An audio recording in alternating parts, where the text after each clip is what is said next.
Oseel, and welcome back, family.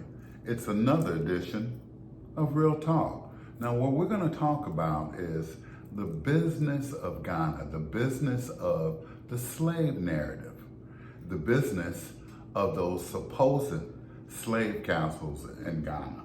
I heard it was big business. Well, you know, that big business idea came from, you all remember when Oprah built a school in Africa? Now, she built this school in South Africa, not West Africa. And the reason why she built this school there in South Africa was because South Africa was colonized by the Dutch. It was more lucrative. There was more money. But let's get into how this narrative of us coming from Ghana, West Africa, and them recruiting A-list celebrities. A-list celebrities. That sounds like a list of people going to the Soul Train Music Awards. Yes, it does, because they're capitalizing. You'll notice right up here, it says Ghana business. Ghana talks business. And he's talking business with celebrities. Us. That was a personal, by the way, invitation by the president of Ghana. I haven't gotten my invitation. And a lot of regular Joes won't. If you want to visit Elmina, you're going to have to go to booking.com where you can get a room to the castle. Wait a minute. Why are they capitalizing off disparity if it really happened? You know, off of sadness, off of pain, off of death. Why is booking.com got rooms at available? Castle Elmina. Come on now. It's all the business. They're giving us the business. And we are going for it. That's right. Come on now.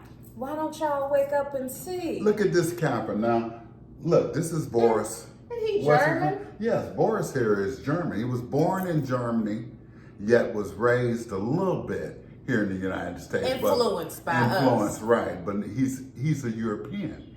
He's a German. A pigmented European. But he was invited because he's also an A-list star. He got money. He got money, that's right. See, they're capitalizing. And it also puts the people of Ghana in a bad position too, because it knocks two birds out with one stone. While they're making us believe a false narrative, they're making the people of that land believe a false narrative too. Sure.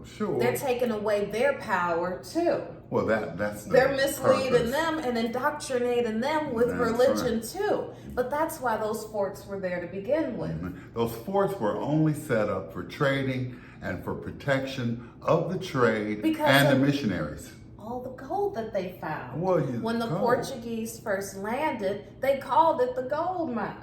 That's right. In fact, it was called the Gold Coast. Okay. Because they found so much gold. They were stealing the resources, and they didn't have to import any slaves there to take that gold up. They built forts, and they took the people there to give them that gold. They took it from them, and they fortified themselves because, of course, they were in danger. Plus the people that they were trading with, the Swedish, the Danish, the British, whoever else wanted a piece of the gold mine. They stripped their land first, long before they came over here. See, it's always been about the money. It's been about the business of so-called slavery, the business of stealing resources. It's all business. And what I want our people to understand is that they didn't have to import or deport anybody to become slaves. What you see today is an oversaturated version of slavery. That did not occur in the way that you were taught. It's as simple as that. Remember, we were miseducated, family. Yes. You have to remember that whatever education we were given here was to benefit those white Europeans here in the United States.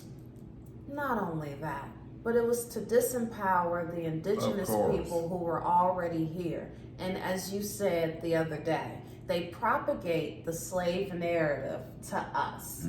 Every time you look up slavery, West Africa, and we pop up. But let me break down what it really means, and let me break down how you weren't a slave in the way that you think that you were. Will you allow me to break it down? Will everybody allow me to break it down for a minute? Break it down. Will they stick around? I hope so. Around. When you see these pictures, photography was not invented or popularized, rather, until the late 1800s. 1880, guys. Okay, so when you see pictures like this, it was agriculture, yes, but it was also a form of disenfranchisement to a degree, because we were now taxed on our land. We were now tenants. We became farmers. First, we were cultivators. We were happily picking the cotton. It was our cotton. Do any of these people look sad? Do they look like they're in chains? It was ours. We were happy. It was our land. Look at this. If you see me on any given day gardening, I look a lot like these people because I'm not dressed up like this. He's not dressed up. You know, we got a button-down shirt, some suspenders, and we put on our straw hats. This is how we looked. We were not slaves in chains and shackles. Not the way they taught us. Not the way they taught us. These slave trade stories are false narratives because when they abolished slavery, it wasn't abolishing cotton picking, agriculture. No. It was abolishing those British colonies. Those original 12 colonies. And 13, rather. 13 colonies. 13 colonies, which was Maryland. Come on, give me some more. Virginia, Maine. where they say the first couple slaves landed. In Virginia, that's what they say. Pull it up right here. It says, in Virginia, they exchanged Africans, so-called, for supplies. But wait a minute. In that slave trade narrative, they say they landed in the Caribbean. And they traded in the Caribbean, and that's when they first landed. It contradicts itself. They contradict themselves all the time. You can go further and say, okay, well, they did these acts to abolish slavery. The abolishment of slavery was only for the 13 colonies. For those Europeans that were fleeing slavery and religious persecution. Yes. The 13 colonies, the first British 13 colonies, were the one, you can look it up in your own time, the abolishment of 1833. It was for the 13 colonies. But then they say it was like they were abolishing slavery all over. They weren't. They weren't. There was no slavery in Mississippi. When you see pictures of us picking cotton, we were paying off our debts. That's right. There was no slavery. When you think of slavery, you think of chains and shackles. That's imprisonment. When you think of slavery, you think of human trafficking. That goes on in places like North Korea today. That's right. And China. If you look up what are the top 10 countries for slavery today, it's China, North Korea, Pakistan, Nigeria, Turkey, Bangladesh, and then the United States. Wait, why is the United States still on that list? Because of employment. If you are employed, you are a slave. That's right. To a degree. Not an extreme degree, but you don't own your time. You got to check in to somebody else. Well, let me tell you, in China, it's 10 times worse. If you don't like boss man here, you ain't gonna like boss man in China. Okay. And for those who want to go back to Africa, they don't have the industry. What are you going to do? Where are you going to work? Let me say, if you want to go back to Africa, start a GoFundMe. Oh, yeah, that's right. Go back to Africa. We'll be waiting at the airport for you. We'll send you off. With the champagne. Bon voyage. And that big sign to say, get your ass out of here. Okay? Because that's one less egg to fry. That's right. We don't need you. We don't Go to Africa, see how great it is, and don't even write us. We don't give a damn. Okay? All we need is 13%. All we need is 13%, and everybody else will follow. But let's get back on subject. On how they capitalizing off the slave That's narrative. right. Let's get back on subject. Okay. Let me reel it back. I mean, because all the A-listers, it sounds like a list of people going to the Soul Train Awards. Let me read it to you. It's crazy. Erykah Badu at one time, Dave Chappelle, T-Pain, Jeremiah, Chance the Rapper. We even saw a video of these young so-called Africans. I think it was Ghanaians or some Nigerians. They were young Ghanaians. And they were talking about, I want to see Cardi B. I want to see Justin Bieber. Justin Bieber? Telling you, the whole world is indoctrinated. Has been indoctrinated, especially these younger generations. They didn't show any older folks saying, hey, you want the dark-skinned Americans, you want the so-called black folks of America to come to Ghana? They didn't show anybody over 50. No, they showed a bunch of 20-somethings and teenagers. And then the people that they did invite to Ghana all had money. And they were looking to invest, for them to invest in Ghana and to also invest in this narrative, this continuation of this disenfranchising narrative. Plain and simple. It's a business.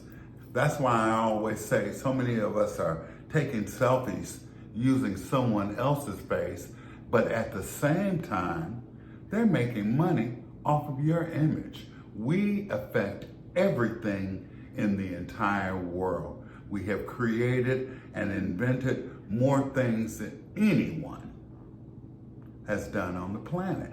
Yeah. Understand that this slave narrative is nothing but a fictional story to keep us disenfranchised. Do you know that they remodeled that Elmina Castle in like 2006 through 2015? Of course, they wouldn't get the 4-star rating from Booking.com if they didn't remodel. When we come over there, we got to live pretty well. We want phones and we want good beds and air conditioning. So they did a little remodeling. That is so crazy. That is so crazy how they capitalizing off your so-called pain and suffering, and we're letting them do it out of what? We're so desperate to be connected to something. How you gonna say Africa is the best place on earth when you ain't even explored the land that you've been on for the last 100, 200, 300, 400, 500 years? That's right. You ain't even explored this land. Have you been to Yellowstone Park? Have you been to anywhere in the forest outside the cities and the concrete jungle? You know how many countries don't have 4 seasons?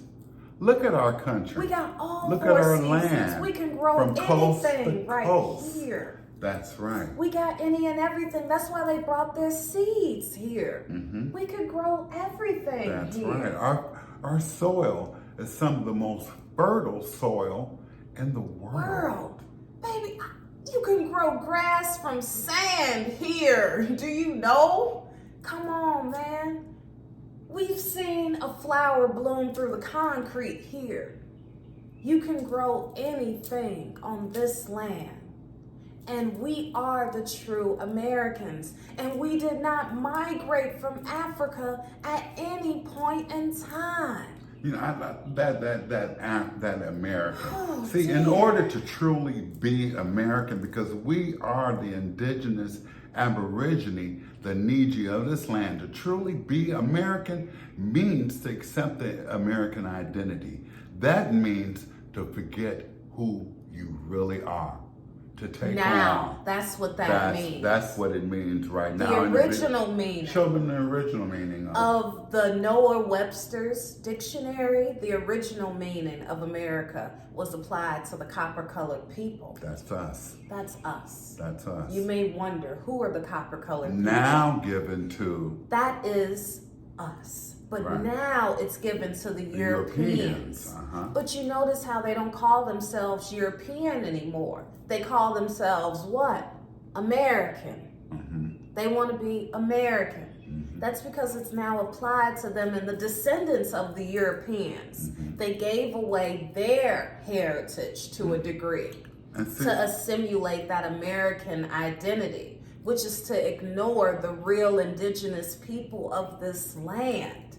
They're calling us black now, and we're not black. Remember, Malcolm X said you want to be called American, but you don't want to be called really what you are, and that is an Aborigine. Of this land. Of this land. There this were Aborigines all over. Sure. We know that. We know that there are indigenous people under the solar sun all over the world. We're not talking about those people. We're talking about the miseducation, purpose miseducation to disenfranchise our people, to keep our people from remembering who they really are. Whether you're from Cuba, whether you're from the Dominican, whether you're from South Carolina, North Carolina, anywhere in North, South, Central, or any of the islands, that's all us. And what they found here and what they documented was the copper-colored people,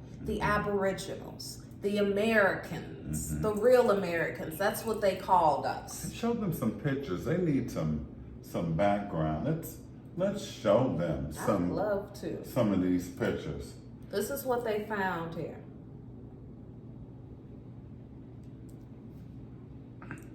How many of you all have grandfathers that look exactly like that? Look at this. This is not from Africa. No. This did not migrate across the seas. This has been here for thousands and thousands of years. We have been here. We're not here to knock anybody's religion, but you got to understand that that religion that most of you all have is in a direct contact with that out of Africa theory. In fact, it's a very dogmatic religion because you can't question it. You need to be able to question everything. Everything, that's right. We need to start remembering who we are. And we're not who they say we are. No, and we owe it to our ancestors. We owe it to all the people who came before us, who died for us to stay and for this land to be our homeland, our motherland. This is where we all come from. Understand that a generation is only 25 years. That's right. And a century is 100 years. 4 generations. 1880, anything, ain't that long ago. No, 1920. 17, and it ain't that long ago. Right. All you have to do is do your research. Do your due diligence. Do it. Look at these statues. Yeah. Look at their lips. Look at their noses. And look at it in comparison to the the people who are standing next to it. Mm-hmm. These are the statues. And these are the people down here. Mm-hmm. We had great images in our own likeness. We were making our own. Look at that. And when the Europeans sculpted something in our likeness, look how it looked. This is not African. This is us. This is Aboriginal of Turtle Island. This is Turtle Island. And you have to acknowledge that. They're being miseducated all around the world. There were dark-skinned, pigmented people of various complexions all around the world. And they're making us all believe somehow that we came out of Africa when we didn't, especially us in the Americas. Mm-hmm. And they did it through systematic indoctrination. They did it through scare tactics. Compulsory education, indoctrination, even commercials on TV today. They're still doing it. They're still doing it. Remember, we told you that the American Indian War lasted for 320 years. It supposedly ended in the 20s, in the 1924 or so, but it's still going on. And it's an annihilation of your mind. It's mind control. It's paper genocide now. It's taking you away from where you're supposed to be. And that's right here. Family, you have to realize that this back to Africa, going to Africa narrative is nothing but another publicity Stunt. And why didn't they stay their asses there? Really? All the celebrities who went, Steve Harvey said he felt his ancestors. No, he didn't. He felt a cold draft. Coming up his ass. That's what he felt. He felt out of place. His ancestors telling him he was in the wrong place. Come on now, Cardi B. Come on. You Cuban. Don't let them tell you Afro anything. You are indigenous to that land, wherever you come from. We from Chi-Town, you from wherever you from in New York. Come on, let's start claiming where we've been for the last century, 2 centuries, 3 centuries. Stop letting them tell us that we long lost descendants of these motherfuckers who don't even like us. Because let me tell you, the people who do live in Africa, places in Africa like Gambia and Ghana, them places that you like, they don't like us. They don't really want us there. They think that we're Manzugus. You know what a Manzugu is? That's white. You wonder why they think you white? Because you're doing the same shit that the colonists did. That's right. You go into their land and you making yourself comfortable. And you ain't from their land. So you might as well be a Manzugu. That's right. Come on, stop it. Start empowering yourselves here. Stop being the laughingstock of the world. Stop looking other places other than yourself. We have great leaders right now. All you have to do is look in the mirror. Each one of us is a leader. Each one teach one. Let's continue our oral history. Let's strengthen ourselves with the knowledge that we were a great people. Let's start putting down this bullshit narrative that's nothing but a popular commercialized event. It's no truth to it. There's no facts to it. Like I said, at booking.com. Oh yeah, baby. It's a lot of facts. But let me tell you, there's no truth. See, because it's a difference between facts and That's truth. Right. Facts is a bunch of stuff that can be supported by a bunch of other stuff. That's right. But truth can be felt. Maya Angelou said once that the truth is always felt, and facts can obscure the truth. Don't let facts obscure your truth. That's right. And remember, Martin Luther King was coming to Washington to get our lands back. He wasn't trying to, not no check. Even though he said we're going to get our check, he meant our lands. Our lands back. He didn't say Africa. He said right here. He said right here. Stop waiting on a handout from the government. You gotta take it. If you want it, you gotta take it. Didn't you see when they almost overthrew the government, the Proud Boys? The Proud Boys. It didn't take much, did it? No. What if we got together like that? That's right. You need to take it. What if we stop spending our money with these European companies? Now. What would happen? Why don't you shop with each other or shop with Chinaman? But stop giving your money to these Europeans all the motherfucking time. Why don't you create things so that you can sell them to our people? That's what we've always done. Remember Tulsa? Remember places in Chicago and New York? We were self-sufficient, self-regulating, self-aware of who we were. That's why. And it wasn't until desegregation that they started to break a lot of that up. Remember, those people who were educated or those people who lived before the 1900s weren't educated, weren't indoctrinated the same way that a lot of the future generations were. Because they knew, you couldn't tell them anything else but what they were. And they knew that they were the original Indians of this land, of Turtle Island. And that, as we've told you before, that extends all the way to the tip of South America, to the northern reaches of Canada, Alaska, and even those Pacific islands along the West Coast. All of that is Turtle Island. You need not look anywhere else for empowerment but the land in which you're standing on right now.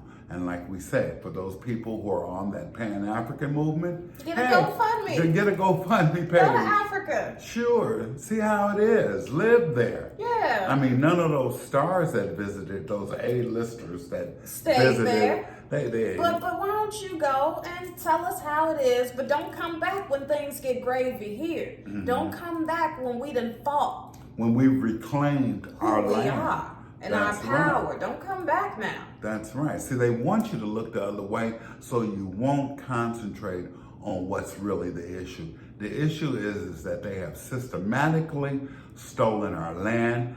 They could not kill us, of course, so they constantly renamed us, relabeled us over the years. If you're still calling yourself Black or African American, you know that's a misnomer. That's a social status put across by the government to further disenfranchise us. And as far as religion is concerned, well, it teaches you to turn the other cheek. That's how so many things were stolen from us. Yep. It's time for us no longer to turn a blind eye, to turn the other cheek. It's time for us to stand up for who we are, to stand up for our ancestors, our mothers, our daughters, our brothers, our sisters, ourselves. Yeah. I will never be Black. That is a color in a crayon box. And the color that I was Indian red in the crayon box. Okay, that's right. I was never Black. Nobody is ever Black. And this is something else to think about. If we were from Africa, they would have said that long time ago. Why didn't it wait? Do you know the 60s and 70s is when they made these castles in so-called Ghana your refuge to connect with your roots? To take your money out of your pocket, to take your mind. The same time that the Afro-American studies came, the same time that they started propagating those dashikis in the ads was that same time they started rebuilding that castle called Elmina. And see, we told you those dashikis were from India. In fact, they were created by a man who created them in the Netherlands. So y'all need to do the math. You need to do your research, and you need to stop believing everything that you hear. All that pseudoscience. And stop being in fear of finding out the real answers. Remember, fear is false evidence that appears real. Well, we've said all we can say today. I hope you enjoyed this segment. You need to share this message because you ain't got no ties to Africa. You ain't from West Africa. You need to stop with the Pan-Africanism. And if you're going to be a Pan-African after this video, then take your ass to Africa. We don't need you. That's the message today, because okay? We are, again, the Indigenous NIIJI. We are the real Indians, not the American Indians, because remember, America is just a name given to us by the Italians. We are the NIIJIs. That's right. That is a language called Algonquin. That's right. We are the NIIJIs, North American Indigenous people. So we leave you with peace, love, and prosperity. That's right. This has been Real Talk, talking to things that are really for our people. We love you, and we'll see you soon. Peace out.